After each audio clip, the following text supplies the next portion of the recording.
आज आपण एका फौजदारी प्रकरणासंदर्भात बोलणार आहोत. कल्पना करा की एखाद्या व्यक्तीच्या विरुद्ध एखादा गुन्हा दाखल झालेला आहे आणि त्या गुन्ह्याच्या अनुषंगानं त्या एफ-आय-आरच्या अनुषंगानं त्या व्यक्तीनं माननीय न्यायालयामध्ये जामिनासाठी अर्ज केला आणि माननीय न्यायालयाने त्या आरोपीला जामीन मंजूरसुद्धा केला.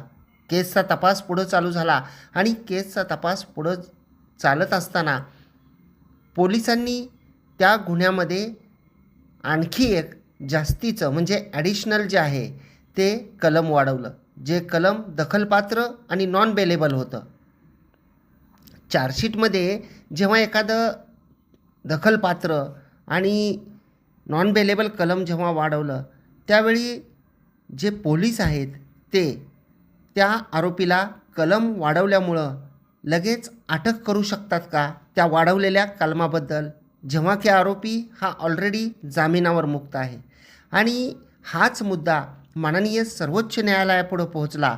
सुमित विरुद्ध स्टेट ऑफ उत्तर प्रदेश, सुमित विरुद्ध state of Uttar Pradesh 2026 supreme court cases online 147 यावर तो रिपोर्टेडसुद्धा झालेला आहे. ज्युनियर वकील मित्रांसाठी मी केसचं नाव पुन्हा एकदा सांगतोय, सुमित विरुद्ध स्टेट ऑफ उत्तर प्रदेश. म्हणजे आरोपीला एका एफ-आय-आरमध्ये जामीन झाला आणि तपासाच्या दरम्यान एक दखलपात्र आणि नॉन बेलेबल गुन्हा जो आहे गुन्ह्याचं कलम ते पुन्हा वाढवण्यात आलं. तर त्या वाढवलेल्या गुन्ह्याच्या कलमाच्या अनुषंगानं पोलीस आरोपीला डायरेक्ट अटक करू शकतात का याबद्दल आज आपण बोलणार आहोत. नमस्कार, मी आपला वकील मित्र ॲडव्होकेट कैलास नाईक. कायद्याचं म्हणजेच तुमच्या फायद्याचं बोलूया तुमच्या हक्काच्या कोर्ट कचेरी या यूट्यूब चॅनलवर. तर हा मुद्दा जेव्हा माननीय सर्वोच्च न्यायालयापुढं गेला त्यावेळी मुद्दा असा होता की whether the police can automatically arrest a person who is already on bail when new offences are added to the charges. जेव्हा एखादा आरोपी हा ऑलरेडी जामिनावर आहे आणि त्या गुन्ह्यामध्ये एखादं जर नवीन कलम जर ॲड झालं तर पोलीस त्या आरोपीला अटक करू शकतात का.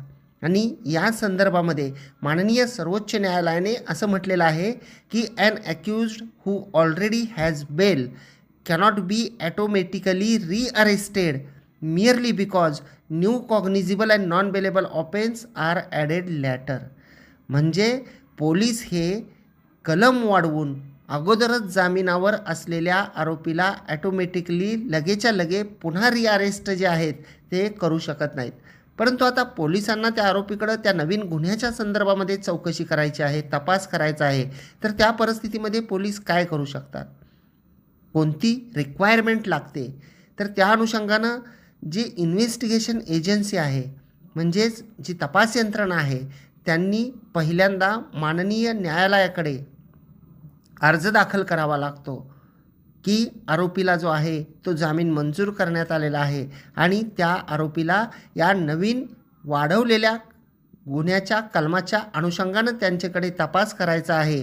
त्यामुळे त्यांचा जो जामीन आहे तो जामीन हा रद्द करावा आणि पोलिसांनी परवानगी मागितली पाहिजे की आम्हाला आरोपीला अटक करण्यास परवानगी द्यावी.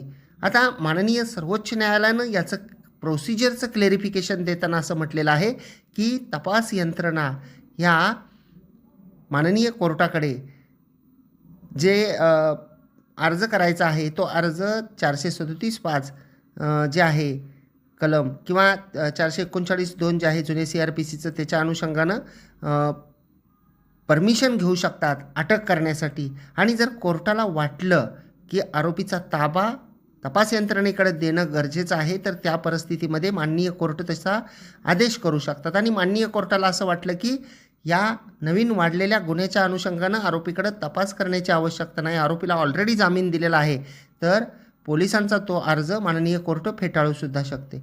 जेव्हा अशी परिस्थिती निर्माण होते त्यावेळी आरोपीकडे काय काय पर्याय असतात, तर आरोपी हे स्वतःहून सरेंडर होऊ शकतात आणि त्या वाढलेल्या कलमाच्या अनुषंगानं एक फ्रेश बेल ॲप्लिकेशनसुद्धा जे आहे ते दाखल करू शकतात. आणि जर का फ्रेश बेल ॲप्लिकेशन माननीय कोर्टाने नामंजूर केलं तर मग आरोपीची जी आहे ती अटक होऊ शकते. ह्या माननीय सर्वोच्च न्यायालयाच्या न्यायनिर्णयाचं जे तात्पर्य आहे, निष्कर्ष जे आहे आणि माननीय सर्वोच्च न्यायालयाने असं का म्हटलेलं आहे, तर त्याचं कारण असं आहे की एखाद्या आरोपीने एखाद्या फिर्यादीच्या अनुषंगानं एखाद्या गुन्ह्यामध्ये जामीन घेतला आणि तपास यंत्रणांनी जर का त्याच्यामध्ये एखादं दखलपात्र आणि नॉन बेलेबल कलम वाढवलं तर पोलीस ताबडतोब त्या आरोपीला जाऊन अटक करतील आणि ॲटोमॅटिक जे आहे जो जामीन आहे तो ॲटोमॅटिक रद्द केल्यासारखं ते होईल. आणि हे टाळण्यासाठी to prevent automatic nullification of bail protection by addition of charges without judicial oversight thereby safeguarding the liberty of the accused.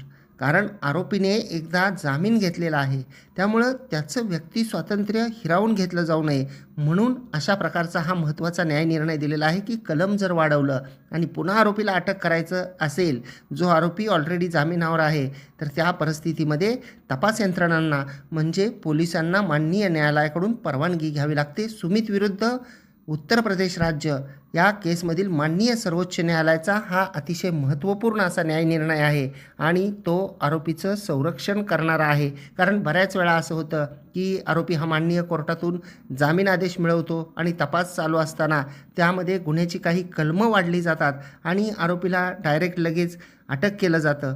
तर हे टाळण्यासाठी हा न्याय निर्णय महत्त्वपूर्ण असा ठरणार आहे. अपेक्षा करतो की ही माहिती आपल्याला आवडली असेल, समजली असेल. जर आपल्याला ही माहिती आवडली असल्यास कोर्ट कचेरी यूट्यूब चॅनलला अद्याप सबस्क्राईब केलेलं नसेल तर सबस्क्राईब जरूर करा. बाजूचं बेल आयकॉनचं बटन दाबा म्हणजे व्हिडिओचे नोटिफिकेशन आपल्यापर्यंत येतील.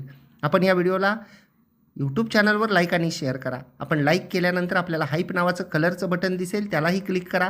त्यासाठी कोणतेही पैसे द्यावे लागत नाहीत. व्हिडिओ जास्तीत जास्त लोकांपर्यंत पोहोचेल. आणि आपण जर या व्हिडिओला फेसबुक आणि इंस्टाग्रामवर पाहत असाल, अद्याप जर फेसबुक आणि इंस्टाग्रामवर आपण फॉलो केलेलं नसेल तर फॉलो जरूर करा आणि त्या ठिकाणी सुद्धा व्हिडिओला लाईक आणि शेअर करा. कारण आपले लाईक्स आणि शेअर आमच्यासाठी प्रोत्साहन असतात. धन्यवाद.